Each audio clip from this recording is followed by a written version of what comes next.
Good afternoon everyone. हम लोगों ने क्लास 10 में बायोलॉजी क्लास शुरू किया था, जिसमें चैप्टर 6 जैव प्रक्रियाएं हम लोग पढ़ रहे थे। ये हम लोग का वीडियो का पार्ट 2 है, यानी दूसरा क्लास है। पिछले क्लास में हम लोगों ने जैव प्रक्रियाएं के बारे में उसका परिभाषा पढ़े और जैव प्रक्रिया में कौन कौन सा प्रोसेस होता है, कौन कौन सा चरण होता है, इसके बारे में भी हम लोगों ने जाना। तो आज के क्लास में एक बहुत महत्वपूर्ण टॉपिक है जिसका नाम है जैव रासायनिक प्रक्रम। इसके बारे में हम लोग जानेंगे। तो इसको तुम लोग इम्पोर्टेंट लगा लो, क्योंकि ये एग्ज़ाम में आता है। ठीक है, तो एग्ज़ाम की दृष्टि से यह इम्पोर्टेंट क्वेश्चन है। तो इसको ये क्या चीज़ है, जैव रासायनिक प्रक्रम इन बायोकेमिकल प्रोसेस। बायो हो गया जैविक पदार्थ, केमिकल यानी कुछ रासायनिक पदार्थ, प्रक्रिया यानी इसमें वो प्रक्रिया आता है जिसमें कोई भी जैविक पदार्थ या जो जैविक स्रोत किसी रासायनिक प्रोसेस में बदल जाता है। ठीक है, उसको क्या बोलेंगे, जैव रासायनिक प्रक्रम। ये वास्तव में होता क्या है, इसका डिफिनेशन हम लोग लिखेंगे।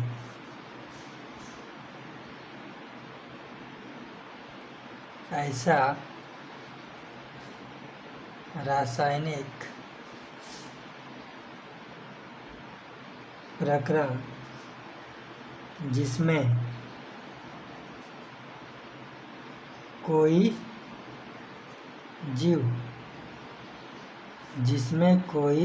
जीव बाह्य ऊर्जा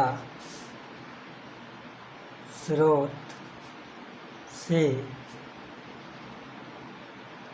ऊर्जा प्राप्त करता है।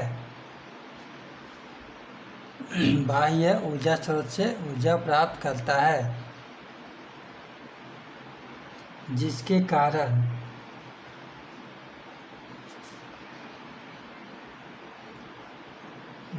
कारण शरीर के अंदर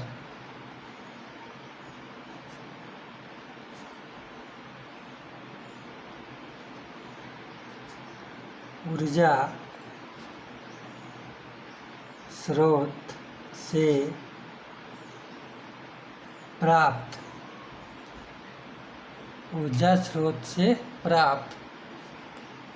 जटिल पदार्थों का विघटन यानी टूटना या निर्माण होता है।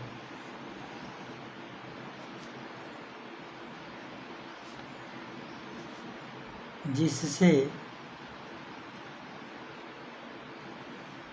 शरीर के अनुरक्षण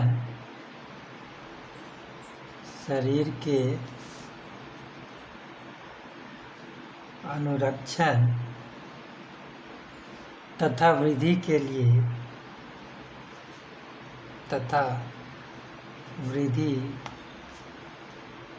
के लिए आवश्यक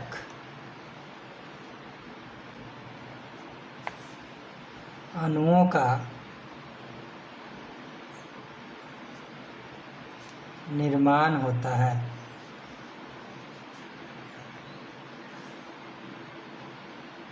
इस पूरी रासायनिक क्रियाओं की श्रृंखला को जैव रासायनिक प्रक्रम कहते हैं। ठीक है, इसका बहुत ही एक अच्छा उदाहरण है, वह क्या है, प्रकाश संश्लेषण। प्रकाश संश्लेषण जानते हो, जिसमें हरे पेड़ पौधे बाह्य ऊर्जा यानी सूर्य का प्रकाश और कार्बन डाइऑक्साइड, उसकी उपस्थिति में क्या करते हैं, भोजन का निर्माण करते हैं। ठीक है, तो यह प्रक्रिया का क्या कहलाती है, जैव रासायनिक प्रक्रम। ठीक है, तो ये हो गया हम लोग का जैव रासायनिक प्रक्रम। इसको इम्पोर्टेंट लगा देना, ये तुम लोग के एग्जाम में आ सकता है। ठीक है, अब आगे हम लोग जानेंगे जो अणु विघटित होते हैं। ठीक है, उसमें से क्या क्या युक्तियाँ होती हैं, यानी क्या क्या विधियाँ होती हैं जो कि अणुओं के विघटन में सहायता करती है, तो उसको जानेंगे। तो हेडिंग लिखेंगे अणुओं के विघटन,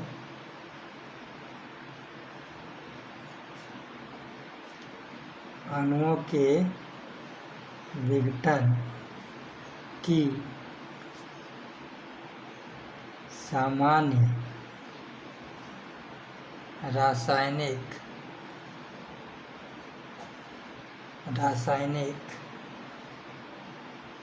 युक्तियाँ।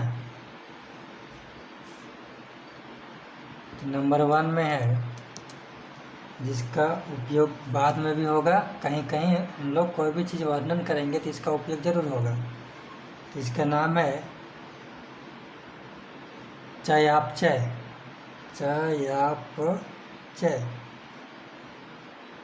ठीक है, इसके इंग्लिश में बोलते हैं मेटाबॉलिज्म।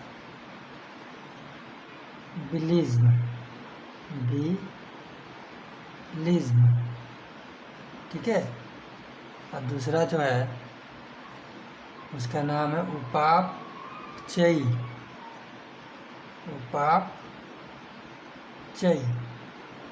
ठीक है, तो ये दोनों के बारे में हम लोग सीखेंगे कि ये दोनों है क्या चीज़। तो नंबर 1 में क्या है, चयापचय। ये चयापचय क्या प्रक्रिया है, कौन सा युक्ति है, जानेंगे कि शरीर में अणुओं के विघटन, शरीर में अणुओं के विघटन की क्रिया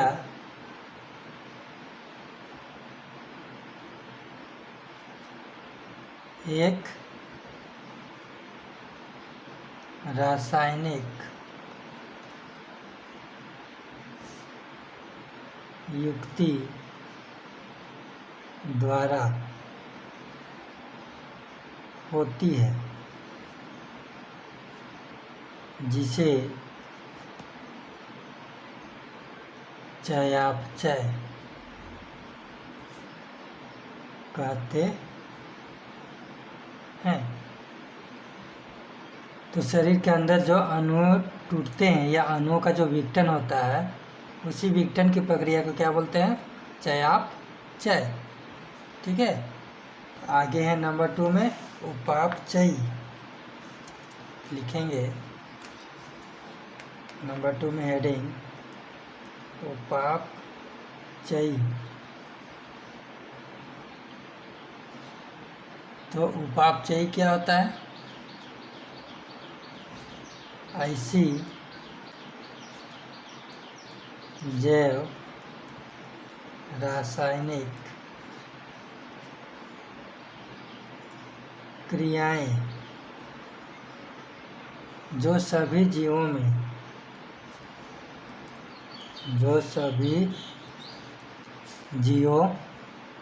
में जीवन को बनाए रखने के लिए, जीवन को बनाए रखने के लिए होती है, उन्हें उपापचयी प्रक्रम या प्रक्रिया कहते हैं। ठीक है। तो उपापचय में क्या होता है, कुछ ऐसी जैव रासायनिक क्रिया होती है जो जीवों में जीवन को बनाए रखने के लिए होती है, यानी जीव जीवित रहने के लिए ही उपापचय का प्रक्रिया करते हैं। ठीक है, इसमें बहुत सारे चीज़ आ गए हैं। कौन कौन चीज़ है, इसका मुख्य जो है उपापचय में मुख्य 2 प्रकार का प्रोसेस होता है। तो हेडिंग लिखेंगे उपापचयी प्रक्रियाएं 2 प्रकार की होती हैं। नंबर 1 इसको बोलते हैं उपचयन, और दूसरा का नाम है अपचयन।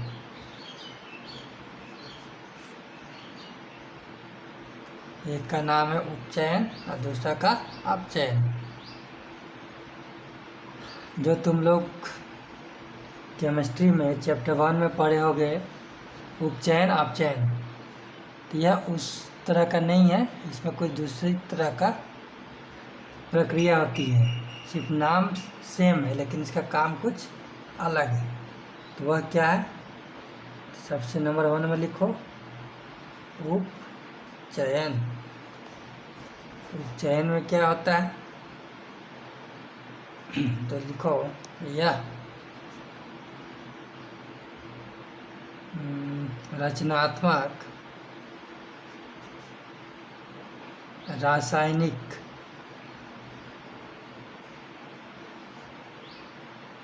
प्रतिक्रियाओं का समूह होता है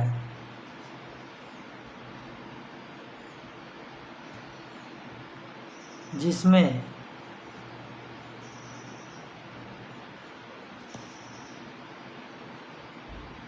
अपचय की क्रिया द्वारा अपचय की क्रिया द्वारा उत्पन्न ऊर्जा का उपयोग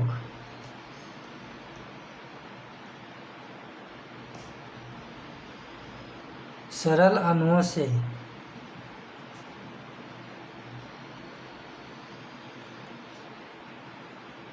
जटिल अणुओं के निर्माण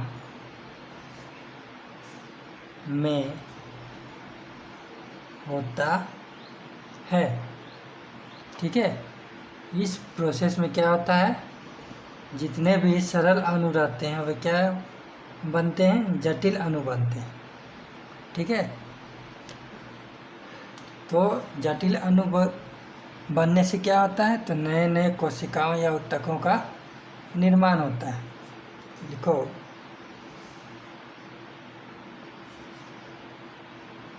इसके द्वारा नए कोशिकाओं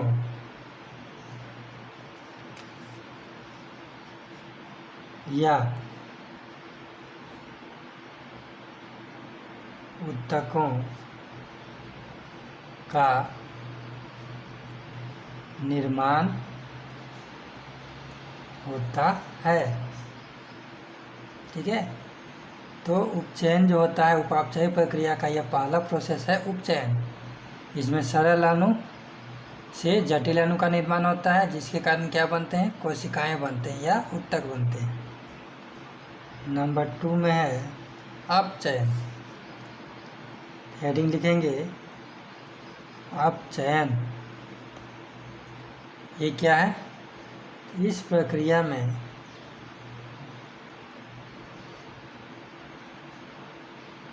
जटिल कार्बनिक पदार्थों का विघटन होकर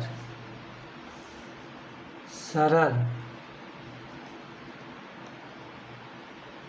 अणुओं का निर्माण होता है।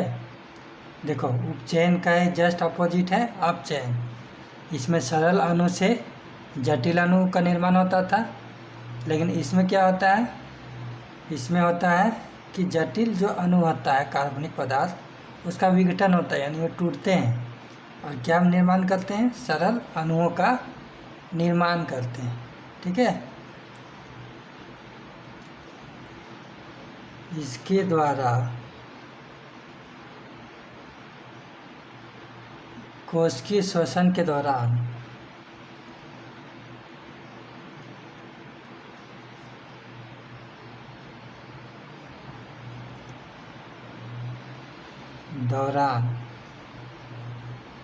ऊर्जा का निर्माण होता है।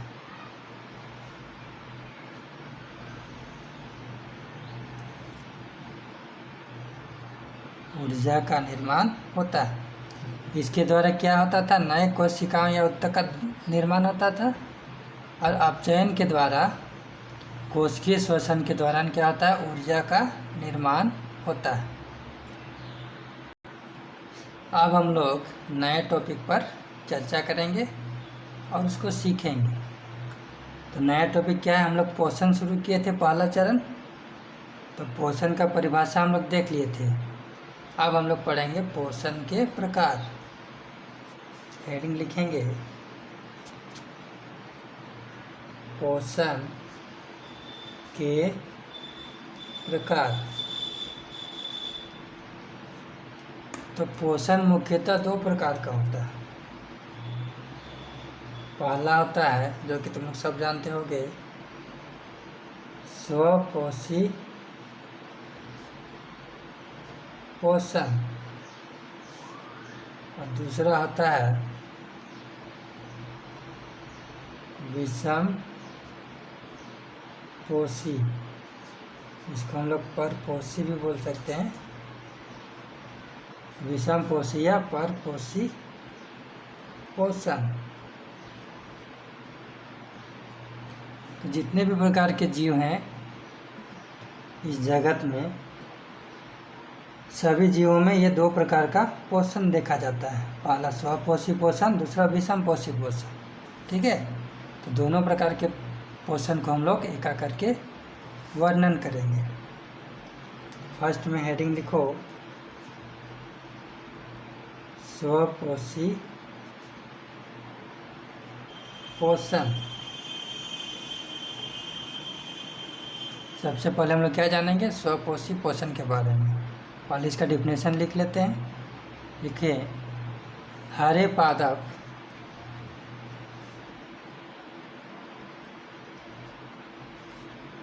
अपना भोजन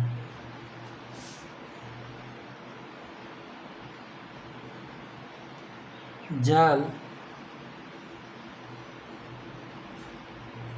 क्लोरोफिल,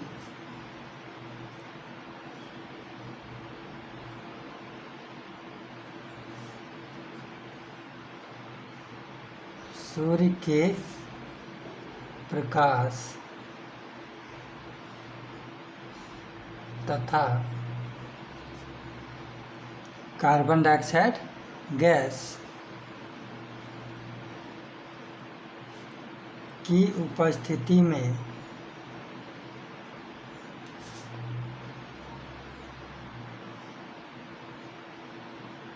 स्वयं निर्मित करता है। इस प्रकार के पोषण को स्वपोषी पोषण कहते हैं। ठीक है, अब सवाल ये उठता है कि स्वपोषी पोषण कौन करते हैं, कौन से जीव। उदाहरण लिखेंगे जैसे हरे पेड़ पौधे और नील हरित शैवाल, और भी कुछ जीव होंगे तो हम लोग क्या लिख देते हैं, इत्यादि। तो प्रायः स्वपोषी पोषण कौन करते हैं, हरे पेड़ पौधे और नील हरित शैवाल। तो नील हरित शैवाल तुम लोग तालाब के किनारे जो देखते हो कि चट्टानों में हरा हरा जो हो जाता है, उसी को बोलते हैं नील हरित शैवाल। ठीक है, तो पॉइंट बना, पहला पॉइंट लिखो,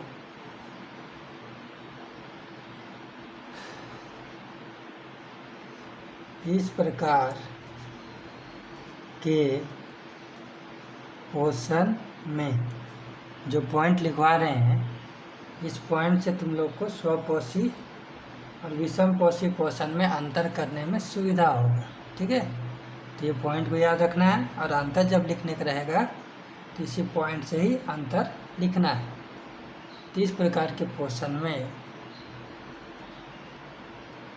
सूर्य के प्रकाश की उपस्थिति अनिवार्य होती है। अगला,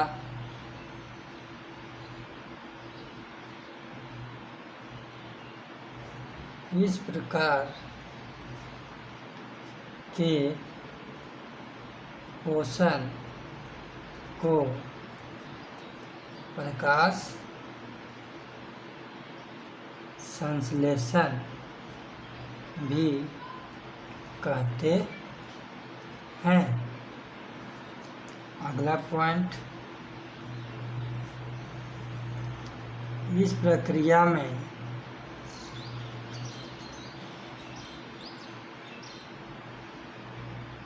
CO2 गैस का ग्रहण होता है, यानी CO2 गैस को एब्जॉर्ब किया जाता है, अवशोषण किया जाता है, तथा O2 गैस का निष्कासन होता है। ठीक है, तो स्वपोषी पोषण में प्रायः कौन कहते हैं, हरे पेड़ पौधे, जिनके लिए सूर्य का प्रकाश आवश्यक है, CO2 आवश्यक है, और पेड़ पौधे में उपस्थित क्लोरोफिल भी आवश्यक है, जिससे ये लोग अपना स्वयं भोजन बना सकते हैं। तो इसी प्रकार के पोषण करने वाले जीवों को क्या कहते हैं, स्वपोषी जीव, और इस प्रकार के पोषण को बोलते हैं स्वपोषी पोषण। अब हम लोग प्रकाश संश्लेषण के बारे में भी जान लेते हैं, जो इसी से मिलता जुलता है। तो इसका डिफिनेशन कैसे लिखेंगे, तो कुछ इसी तरह का ही डिफिनेशन इसमें से होगा, जैसे वह प्रक्रिया जिसमें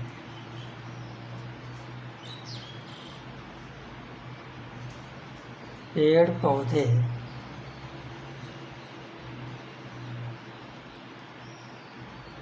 सूर्य के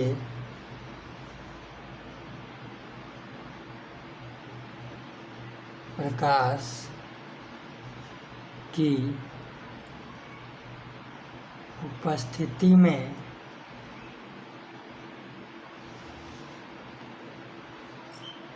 कार्बन डाइऑक्साइड गैस, जल तथा क्लोरोफिल की मौजूदगी में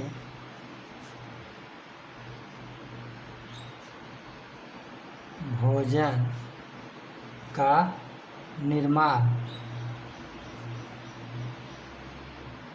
करते हैं तथा ऑक्सीजन गैस को वायुमंडल में मुक्त करते हैं उसे प्रकाश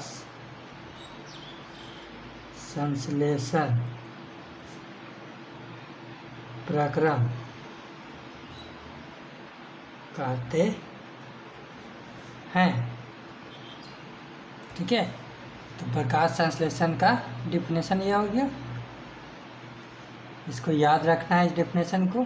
ठीक है, कभी कभी इसका डिफिनेशन भी पूछ देता है और इसमें होने वाले जो अभिक्रियाएं हैं उसको भी पूछता है, तो इसका हम लोग रासायनिक अभिक्रिया लिखेंगे हेडिंग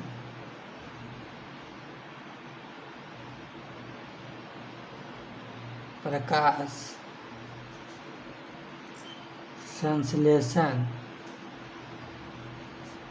की रासायनिक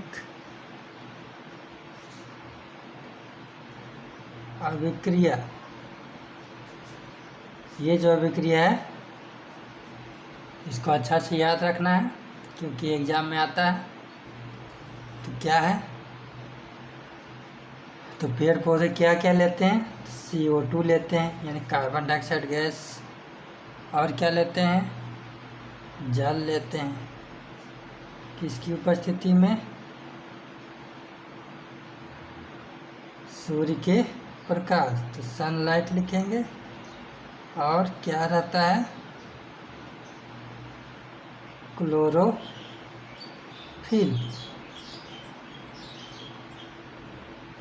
क्लोरोफिल। तो क्या बनता है, C6H12O6, इसका नाम है ग्लूकोज।